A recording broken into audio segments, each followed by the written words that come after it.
Alrighty. Welcome to another episode of the Just Music Podcast. I'm your co-host Marco, And I'm your co-host, Jalen.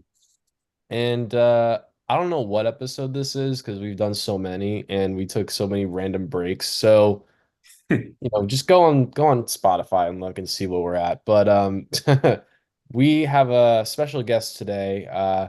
He's a DJ, he's a producer as well, and playing at a lot of different festivals around the Southeast and across the country. We have Mr. DJ Infinity, also known as Nick Reeves. Welcome to the Just Music Podcast. Thanks, man. Appreciate it. I was looking at Spotify the other day, and I think the count was up to like 300 something. Is that right? So, No, it's no, not we Yeah, that haven't done that okay. many. No, not yet. I So, must have got the wrong thing. I was like, damn, you guys have been pumping these out. this is episode 121. So, Okay. Oh, so you're in the hundreds. Yeah, that's a yeah. lot. Yeah. I knew we were in the hundreds, but it wasn't like the high hundreds. It was kind of like the lower hundreds. Hmm. But Yeah. yes. So again, thank you for coming on. We all got to really connect. Well, I mean, I've known you just from DJing, the little DJ circuit, playing at Trio and other venues too. Um, and so it's kind of cool to just, at least chat outside of that because, I feel like sometimes whenever we see each other, it's always in passing, like, oh, I'm Mhm. about to come on or you're about to come on afterwards. And so it's nice to just, actually Yeah, just exactly. sit down and take a breather. But The yeah. funny thing with the like Charleston music scene, and when I first moved here, like 3 years ago for college, is the first bar I went to was Mint. Which no longer exists, Ripment. But you were the first DJ that I ever saw play in Charleston. You're playing like on a Thursday night or something like that, dollar drinks. Really? Yeah, Wow. remember that? Damn, you're making me feel old, bro. Yeah, Shit. it was a while ago. But yeah, that was one of the funny ones. Yeah, Yeah, good that's time. so funny. Yeah, because I mean, just kind of like, tell us a little bit about how you kind of got into DJing. I love hearing uh people tell their DJ story. Yeah. Well, it kind of started long time for me. So I grew up in New Zealand. I did like middle school and high school there because that's where my family's from. And DJing was kind of just like a thing that everybody did in high school, just as like a fun thing, just as like skating or any random activity would be. Hmm. So in year 11, which was like 10th grade, everybody would like bring decks to school and just start like mixing random shit. It was pretty much all drum and bass. So I learned the basics of like chopping up and stuff with drum and bass, and nobody really brought it past high school. But when I moved up to the States for college, I noticed that there was like a DJ scene here, and the mixing wasn't that much different. It was pretty basic stuff, like all open format. And I was like, oh, I could do this. So started playing at a couple of parties, and then from there led into like the bar and club scene. Yeah. Solid. Yeah. Yeah, that's awesome. I didn't know you grew up in New Zealand. That's so cool. Yeah. But yeah, it's kind of funny how you mentioned you started growing up and like DJing on drum and bass type music, which, you know, it's kind of if you listen to drum and bass, it's kind of nice. But if I love to see Jalen listen to drum and bass. It's very like intense Yeah. subgenre of EDM. But and mixing on that can get kind of complicated, at first. But yeah, and I remember the first time I think I ever saw you was Silver Dollar playing like a couple years ago. Right? Was that Yeah. Silver Dollar? Probably. Yeah. That's when like it was that small crew of like what you, Canoop, Alex, and like a couple of them, right? Yeah, there were only probably like five DJs playing there, but that was a good time. Yeah. Yeah, and Geo too. Oh yeah, he was on there. Yeah. Shout out Yeah. to Geo. Yeah. Yeah, everybody's Gotta left now. get him on. Shame. Yeah. But Yeah.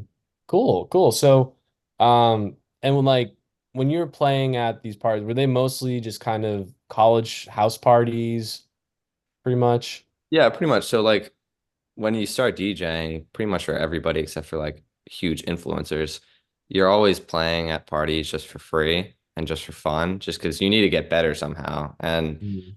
requesting for paid gigs isn't really that easy when you're starting out. So yeah, it was just small like dorm parties or little frat parties and stuff like that. And then once I got better, it was kind of scaling up to like big darties for frats and then eventually moving to like mint and silver dollar as my first bars. But yeah, Yeah, that's it awesome. was pretty much just like small performances for friends or just playing background music and stuff like that. That's cool. That's cool. I mean, that's how pretty much everyone gets started, I think. And I think if you can play like a house party and do a really good job, just at least learning how to engage with the crowd, then that can translate to when you're playing at a venue where they're actually paying you to bring in business. So that could be kind of, intense and at first, but you know as you Exactly. progressive will go with it, it's cool. But yeah, that's awesome. And so you started playing at Silver Dollar Mint. This is what, like 2, 3 years ago? Well, this was like 2021, I think. Those were the two first venues. Okay. Um, Okay. it was either that or Bourbon and Bubbles. I don't remember which one it was. I think it was Mint and Silver Dollar for my first ones. Yeah. But Okay. that was like halfway through first freshman semester, like fall semester. So I think that was 2021. Um, yeah, which is a huge leap, but a lot of fun. Yeah.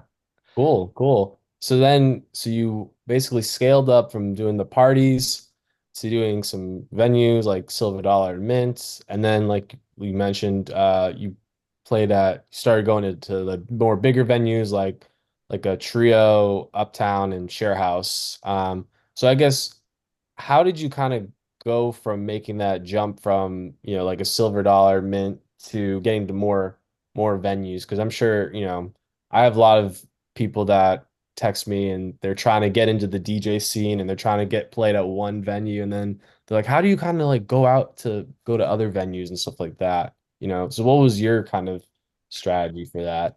Well, I think everything in life is just kind of knowing people and contacts. And that's not just in the DJ world, it's in literally everything in life. So if you meet a bunch of people that have ins in different places, then you can get a lot further. Like, the way that I got into Trio was knowing James Soto's brother, Edwin Soto. I used to Mhm. shadow him at Deco, which doesn't exist anymore, but I used to shadow him there, and he's kind of who taught me. He's the guy who taught me how to DJ, kind of, or like house music. And then from him, I met his brother James, who's the head resident DJ at Trio, and that's how we got that first contact. But then, like with Beat Gig, who is the booking agent for Share House in Uptown, um, I got the contact from them from who who was it? It was one of the managers at Music Farm, I think, who mentioned them to me. And then I found out from a couple other DJs in Charleston that they also use BGig as a booking agent. So that kind of got me ins with them, which allowed me to further progress to Share House and Uptown and like the Uptown hospitality group venues.